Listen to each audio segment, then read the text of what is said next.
c'est un catalyseur qui amène les gens à faire mieux. Et ça, je vous promets que je vais toujours continuer à m'investir.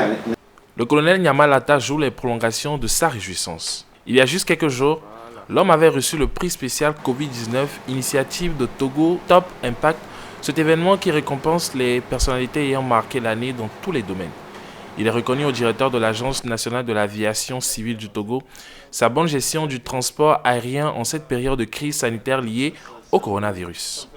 Je voudrais dédier ce prix à tout le personnel aéronautique de l'aviation civile, de l'aéroport et de la SAT.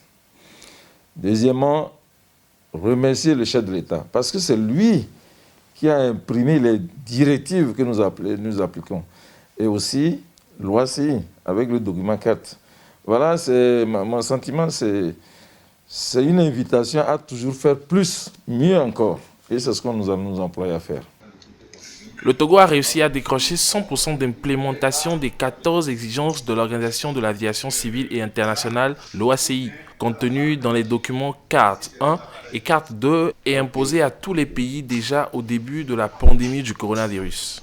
Depuis mars 2020, un laboratoire de niveau 2 est installé à l'aéroport Gnassingbé et à Dema pour tester tous les voyageurs. Le pays a aussi procédé à la désinfection des premiers et derniers vols, le respect rigoureux des mesures barrières ainsi que la numérisation des enregistrements au niveau des services de l'immigration pour éviter tout contact avec les voyageurs.